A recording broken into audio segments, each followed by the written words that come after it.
So I just watched Project Hail Mary, and honestly, this is one of those rare adaptations that actually understands why people love the book in the first place. If you've read it, you already know the story leans hard on one guy carrying the entire narrative, and that's always risky when you bring it to a movie. But the film really commits to that isolation. It doesn't try to overcomplicate things or turn it into some loud, generic sci fi blockbuster. It keeps the focus where it should be, on the science, the problem solving, and the character. And that's probably what the movie does best. The science feels important without being overwhelming. It doesn't dumb things down too much, but it also doesn't make you feel like you need a physics degree to keep up. It finds that balance where you understand just enough to stay invested, which is exactly what made the book work. Another thing they nailed is the tone. There's a lot more humor in this story than people expect, and the movie actually leans into that.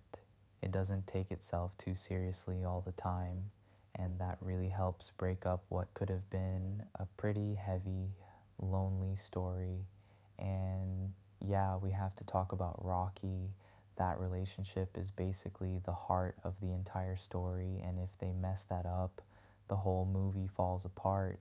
But they didn't. It feels genuine, it's surprisingly emotional, and it actually hits the same way it does in the book, which I wasn't sure was even possible on screen. Ryan Gosling is great as usual, and it's like this role was made for him, but the movie isn't perfect. The biggest issue is pacing. The book had a lot of time to slowly build ideas and let you sit with the science and the stakes. The movie obviously has to move faster, and you can feel that. Some of the problem solving moments feel rushed, like they're checking boxes instead of letting you fully experience the tension.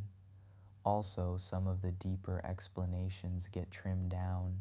If you loved how detailed the book was, you might feel like the movie skips over things a little too quickly.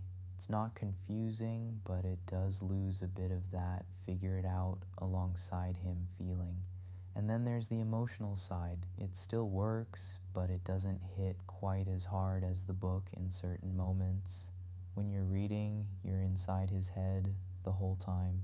The movie can't fully replicate that, so a few of those big emotional beats feel slightly less impactful.